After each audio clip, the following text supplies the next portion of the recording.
Lacaniano Entrevista de hoje conversa com Christian Dunker, que é psicanalista, analista membro de escola da Escola de Psicanálise dos Fóruns do Campo Lacaniano, membro do Fórum do Campo Lacaniano de São Paulo, professor titular no Instituto de Psicologia da USP, coordenador do LatesFip, colunista da blog da Boitempo e do jornal Zero Hora, youtuber com o canal Falando Nisso, autor de vários livros, entre eles Mal-Estar, Sofrimento e Sintoma, Uma Psicopatologia do Brasil Entre Muros, vencedor do Jabuti em 2016, Reinvenção da Intimidade, Patologias do Social, Arqueologias do Sofrimento Psíquico, Por que Lacan, e o mais recente, O Palhaço e o Psicanalista, Como Escutar os Outros Pode Transformar Vidas, recém-lançado pela editora Planeta. Tudo bem, Christian? Tudo ótimo, Patrícia. É um prazer estar aqui com você. Muito obrigada. Então, nosso tema de hoje é justamente a escuta.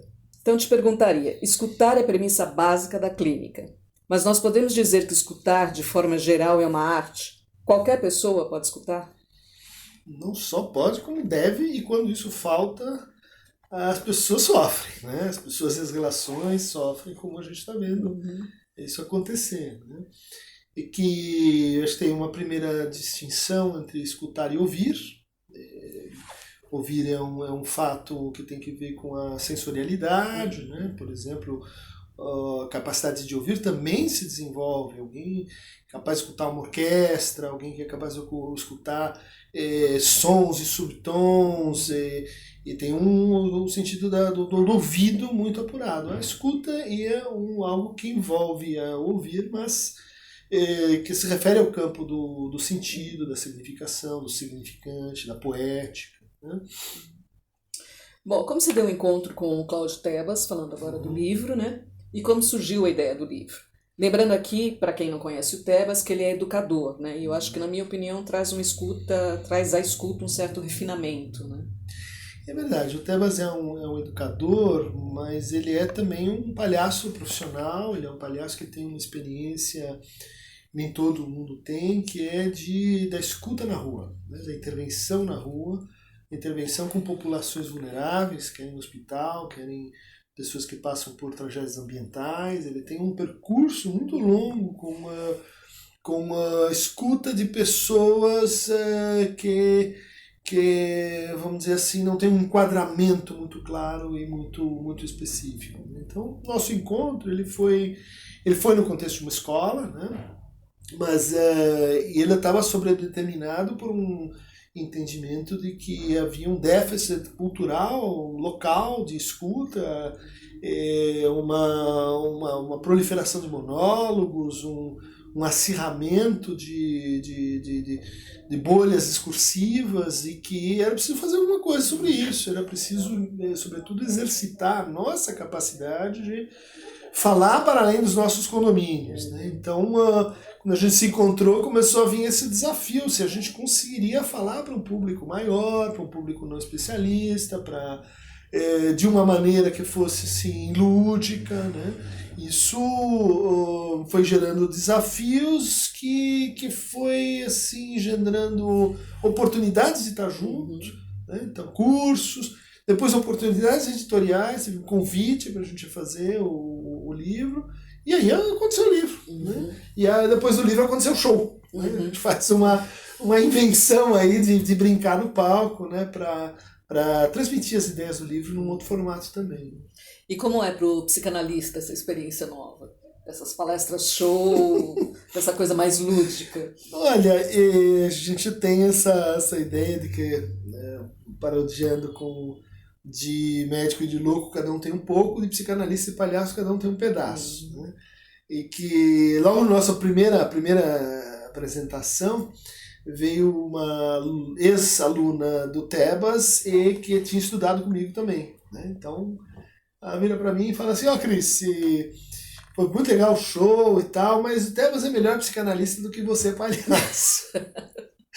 Então, se colocou uma tarefa para mim que era de, assim, colocar uma coisa na escuta que há muitos anos eu não tinha, que é a dramaturgia. Né? Eu estudei um pouco de teatro na juventude, fiz grupos e encenei, montei algumas peças, mas era uma coisa totalmente assim, né, da escola e da faculdade, né? Então, agora me dei conta assim, que isso tinha ficado um pouco esquecido, né? Essa dimensão dramatúrgica mesmo, né? Do tempo de cena. E eu vejo muitos analistas que estão fazendo experimentos nessa direção. O Antônio Quiné faz isso. Antônio Quiné, Contardo, no outro Veras, sentido, Veras. Acho que é uma percepção assim da nossa época de que a gente precisaria se desdobrar em outras linguagens também, né? Bom, duas coisas, entre tantas outras, me chamaram a atenção no livro, né? Uma é o subtítulo, né? Como escutar os outros pode transformar vidas, né? E a outra é que é um livro feito a quatro mãos, né? Em que os capítulos não são assinados nem pelo palhaço, nem pelo psicanalista. Quem conhece um ou outro, ou ambos, né?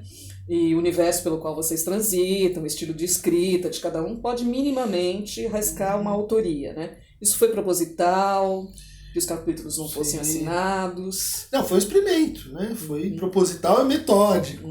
De que, assim, eu escrevo um, você escreve outro, daí eu meto o bedelho no seu, você rabisca o meu, intencionalmente buscando, né, corrigir os vícios assim, universitários ou endogâmicos, né, de parte a parte.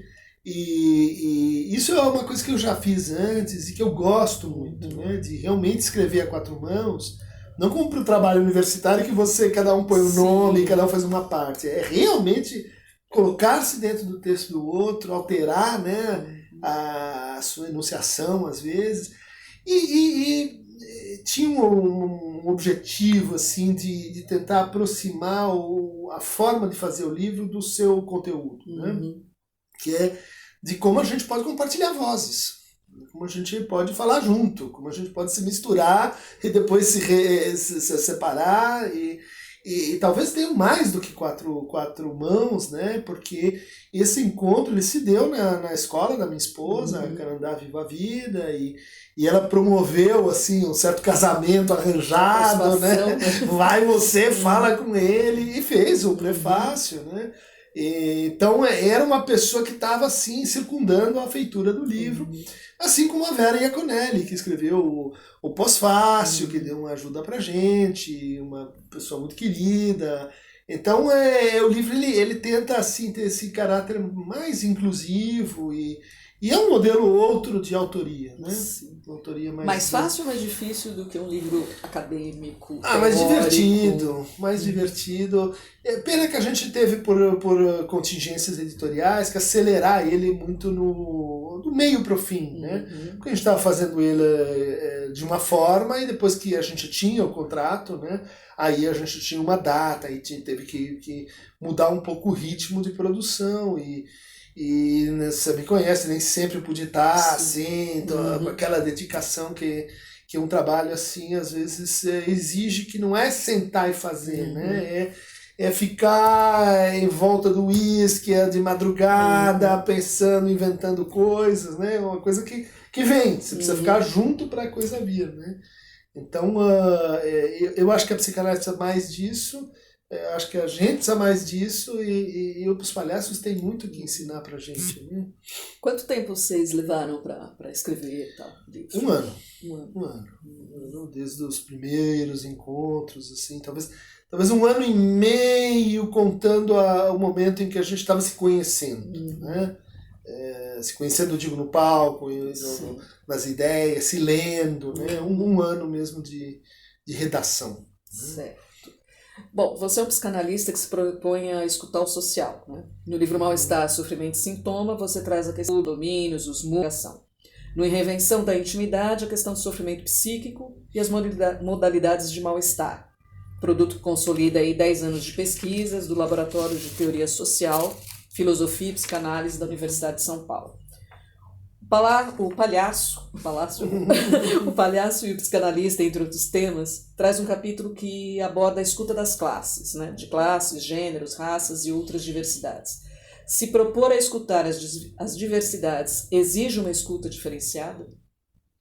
Exige uma escuta, eu diria assim, por um lado, mais informada.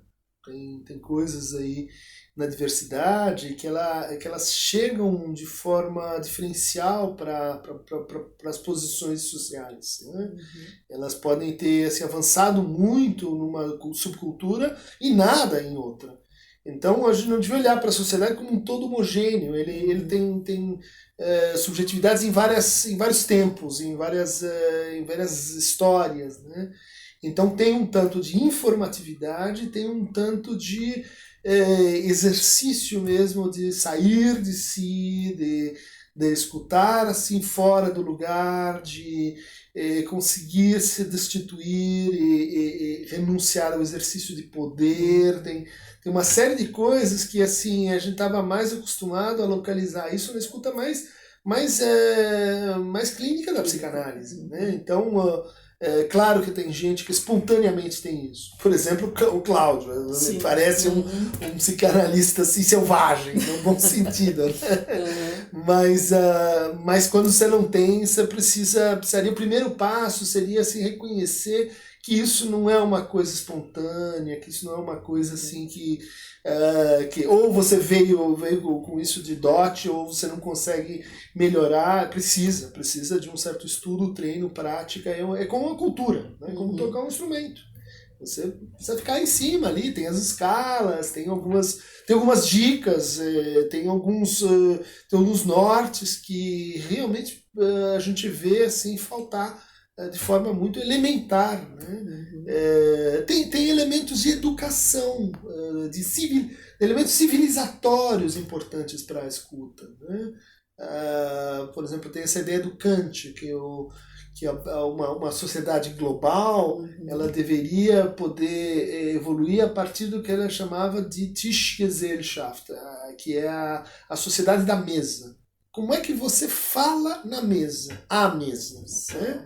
Quem diz, quem não diz, quem fica em silêncio, quem nunca fala, como a palavra circula, né? Então, isso é um processo civilizatório. Implica que a pessoa tem uma experiência de comer junto com o outro. Sim. E isso, às vezes, não é tão simples. Né? Isso, inclusive, hoje está acabando, né? Todo mundo faz seu prato, exato, vai para frente da televisão, o filho vai jogar videogame comendo, né? Sim. Essa convivência social meio que ela sim. E em relação à classe, gênero, raça, nós estamos muito atrás, né? A gente, cada qual tem suas opiniões, mais ou menos, assim, erráticas sobre o assunto, e reage erraticamente a isso, sem perceber que isso demanda um lugar de escuta. Uma das brincadeiras do livro é com a Djamila, né? Que trouxe para o Brasil essa ideia do lugar de fala, e a gente diz, aceitamos, topamos, é uma grande ideia, mas lugar de fala vem junto com o lugar de escuta. Sim. Né? Bom, a Márcia Tiburi tem um livro cujo título é Como Conversar com um Fascista, né? No qual ela traz o termo fascista como um traço da subjetividade contemporânea. Você e o Tebas, em O Palhaço e o Psicanalista, se interrogam de que forma é possível escutar chatos, fascistas, fanáticos, apontando que essas pessoas, na verdade, elas não querem ser escutadas, mas sim obedecidas. Né? Achei isso super interessante. Então, como se escutam essas pessoas? É possível? É possível, e é uma coisa assim que para quem se encanta assim com o campo da escuta, não é só possível, como é um objeto de cobiça, de curiosidade. Assim, quem gosta de escutar, ela gosta de enfrentar um adversário à altura, né? Uma fortaleza inexpugnável, aquele cara que só fala, que é um monólogo de preconceitos e de imposições e provocações. É como jogar com a Argentina todo dia, né? E nesse caso, o grande desafio que todo mundo pensa, né? Quando vê essas batalhas na internet, não fica falando com o outro, porque ignora, deixa ele falando sozinho, né? Deixa o Luke falando sozinho pra você ver o que acontece, né? A gente viu, né? A gente tá vendo, inclusive. Não, mas esse é a pessoa assim, os principiantes, porque o desafio da escuta não é com o outro, é consigo. Sim. Né? É como é que você não perde a paciência, é como é que você amplia a tua escuta para os terceiros e quartos que fazem parte da cena, né? É só o ingênuo que acha que a conversa é 2, né? Não leu Lacan, né? nem 1.0, né? Que a conversa é eu e você, e se você não concorda comigo, a gente vai brigar. E esse é o tipo de bobagem que acha que, enfim, a fala do militante ela é o pior do que um louco, enfim, incurável. Não pode ser, né? Bom, eu queria trazer agora um pouquinho da dimensão do silêncio. Do silêncio que diz e que muitas vezes é uma resposta, né? Do silêncio que acolhe. Qual seria a potência do silêncio? Total, né? O livro fala da escuta como um processo que fala no sentido de que, por exemplo, a interrogatividade, a enunciação, o tom, as perguntas, as afirmações, elas fazem parte da escuta. Mas a coisa chama escuta porque o privilégio é concedido à fala do outro. Então, a fala do outro que comanda, que está em primeiro plano, né? E para isso supõe-se que a gente, enquanto escutador, vai poder assim lançar mão de diversas modalidades de silêncio. O silêncio se produz, né? Ele se produz num lugar inesperado, se você quer introduzir um corte. Ele se produz num lugar de acolhimento, se você quer aproximar. Ele produz-se como um tempo de dilatação, se você quer produzir dúvida e suspense. O silêncio, ele não é só vazio de fala, não é só não tem fala, então tem silêncio. Ele é toda a contrapartida da escuta está nisso, né? O silêncio no seu jogo com a produção de sentido e com a deflação de sentido. É um universo em que a escuta vai se especializando, né? Assim como os intervalos, se eles se espaçam ou se eles se encurtam, né? Que te dá a velocidade da escuta, se eles se aceleram. Isso tudo, vamos dizer assim, a gente faz sem pensar, né? A gente faz incorporadamente, mas faz parte da escuta, né? Bom, lendo o livro de vocês, eu me lembrei muito do texto do Freud, né? Do xiste e sua relação com o inconsciente. Sim. Que me fez, inclusive, retornar à leitura do texto, né? Eu te perguntaria, o xiste é a formação do inconsciente que mais se aproxima do social? Interessante tua pergunta, Patrícia, porque, de fato, é onde o Freud afirma, né, que temos uma formação do inconsciente que é uma formação social, né? Ele não diz que o inconsciente é uma formação social, ele não diz que o sintoma é uma formação social, ele não diz que o ato falho é uma formação social, mas ele diz que o xiste é. Então ele é um modelo que tem coisas assim, a gente geralmente cita ele na lista, né, das formações do inconsciente, achando que as propriedades são homólogas e análogas, né, e que você transporta de um para o outro. Há coisas que são específicas do xiste, por exemplo, a presença da dritte person, por exemplo, o manejo com um tipo de recalcamento que é especificamente cultural, aí o modelo da paróquia, né, quer dizer, que não é a classe, não é a massa, é aqueles que estão mais ou menos junto de você e que toleram e que aguentam aquela verdade subposta, né? E que ela vai retomar isso na teoria dos discursos. A verdade que está ali embaixo da dominante, a verdade que está embaixo do semblante, que é suportada, né? Que suporta um determinado semblante, isso vem do xiste. Por isso que o discurso é um laço social, né? Me parece que aí você tem coisas na própria classificação do xiste de palavra, de pensamentos, na inteligência do xiste, a relação dele com o superior. Você não tem outras formações do inconsciente. Por isso, acho que ele é um bom modelo para escuta, né? Os outros são talvez um melhor modelo para fala. Né? Interessante. Bom, para finalizar, eu gostaria que você falasse um pouquinho sobre a escuta lúdica, né? Como jogo de linguagem, e quais os rumos aí do livro? Vocês estão fazendo lançamentos, né? Tem a palestra show, onde vocês querem chegar com este livro? Não, você já vai me dar um trabalho, filha da mãe, porque Sim, a editora quer fazer turnês, tem cursos em Belo Horizonte, acho que em Eu tenho Curitiba, acompanhado vocês. onde a gente conseguir, né? Onde o fôlego der. Acho que o Tebas vai ficar mais encarregado assim, de popularizar o livro do que eu. Mas tem uma coisa na escuta lúdica que tem que ver com xiste, né?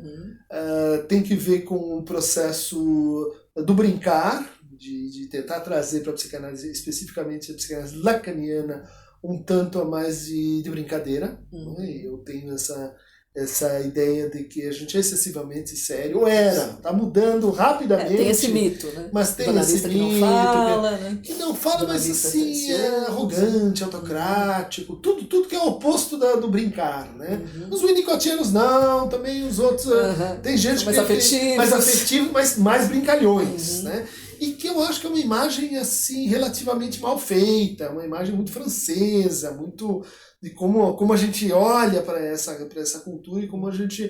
Quer dizer, a escuta lúdica é uma parte da antropofagia psicanalítica, né? Que estamos tentando fazer alguns tempos, né? de devorar as coisas, antropofagia no sentido antropológico, mas também do movimento antropofágico, modernista e tal. E que tem que ver com a gente inventar, né, criar modalidades mais criativas e mais que fossem capazes de jogar assim mais brutalmente com a insegurança ontológica dos escutadores e dos nossos pacientes também, né, de introduzir um pouco mais de incerteza, né, onde é que isso vai dar. A brincadeira é basicamente essa ideia, né? Ela é um tratamento para o antagonismo, né? Um tratamento para o super-eu, né?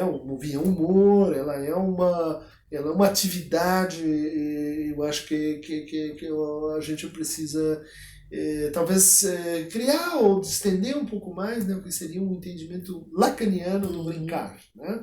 O brincar e o real. O Winnicott escreveu o brincar e a realidade, nós vamos escrever cadê o brincar e o real, né? Se bem que com o real a coisa, enfim, a brincadeira é mais trágica, né? Mais séria. Olha lá, já ficou mais... Mas você acha que falta talvez a gente desconstruir um pouco essa imagem que foi se fazendo do analista lacaniano? Sim.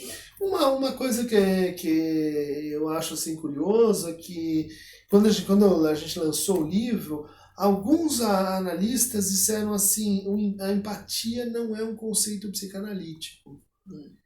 E eu achei isso espantoso, porque outras escolas de psicanálise exageraram a empatia. Né? Mas o Freud usava de ponta a ponta a noção de Einfühlung, né? Que foi traduzida pelo Titchener, quando ele inventou o moderno sentido de empatia. Né? Então, em primeiro lugar, é um conceito que vem da teoria estética e vem da psicologia. Né? E ele foi composto a partir da palavra que o Freud, palavra e conceito que o Freud usa para falar em transferência, para falar em processos de grupo, para falar no xiste ele usa. É o livro onde ele mais usa essa expressão, né, que se designa empatia. E eu acho que então ficou assim um chamado para a gente repensar por que a gente está recusando isso que está no texto do Freud. Né? A gente que diz assim, então, bom leitor, nós vamos às fontes, é o retorno a Freud, porque a gente ignora que está lá. Né? Eu acho que, respondendo a tua pergunta, né? Porque de alguma maneira a gente acha que a crítica que o Lacan faz aos afetos enquanto guia da nossa ação, que está perfeitamente correto, né? A ideia de que os afetos vão nos salvar simplesmente porque eles são afetos, e quanto mais afeto, isso é imaginário, né? Mas daí a dizer assim que a gente poderia pular o capítulo da empatia no manejo da transferência, isso eu tenho visto, é criminoso. Né? Uma coisa para se pensar mesmo. É uma coisa que você perde o paciente, você não ajuda ele, você cria uma aura... O que você ganha com isso? É a distância simbólica? É essa que você quer produzir com assim, deseducação e deselegância e às vezes assim, maus tratos mesmo, né? Não é uma coisa que eu acho que precisamos valorizar mais. Isso não vai ofender os desejos dos analistas, garanto. Agora um pouquinho falando, para a gente encerrar mesmo, da receptividade dos psicanalistas em relação a esse livro.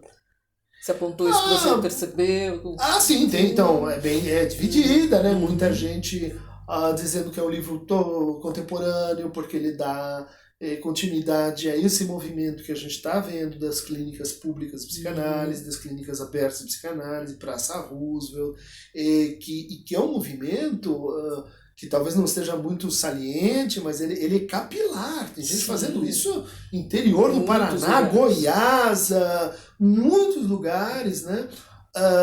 E que precisa de algum pensamento para acompanhar isso também. Muita gente está tentando fazer, então o nosso livro tem sido muito bem acolhido por essa vertente mais disruptiva ou que está tentando abrir um pouco a psicanálise, né? Mas também tem críticas justamente porque isso é popularização, isso é massificação, isso você está dando conselhos para as pessoas, você está sendo assim psicológico, né? São críticas mais ou menos previstas, né? Mas no meu caso é muito engraçado ouvir isso. Porque eu tenho livros de 600 páginas em que as pessoas dizem ninguém entende porra nenhuma desse negócio, é super complicado, caramba, esse cara não sabe falar. Então, bom, agora vamos lá. Então vamos falar uma outra língua, daí vem exatamente ali a crítica oposta, né? Mas eu acho que ele está muito assim em acordo com o que está acontecendo, né? Pro bem e pro mal. Não, eu tenho visto a mobilização, foi 2 lançamentos, né? E assim, ele tem um alcance, né? Sim, muito bacana, acho que aproxima as pessoas. Sim, eu acho que traz as pessoas para a psicanálise, eu acho que a gente estava um pouco incauto assim do nosso lugar social, né? E voltando na tua pergunta, né, sobre a escuta dos difíceis, né, a gente não estava percebendo que a psicanálise era uma coisa elite branca de gente arrogante querendo humilhar os outros com que não sabem nada, né? Isso tem um preço, né? Tem um preço para nós, mas basta olhar outros lugares em que a psicanálise está encrencada porque não conseguiu pôr a cabeça para fora e perceber e agir sobre sobre sua própria representação social, né? Exatamente. Tá ótimo, muitíssimo obrigada. Foi um prazer. Muito bom. Obrigado a você. Mais uma vez. Longa vida ao Lacaneando. Agora no podcast, é isso? É isso aí.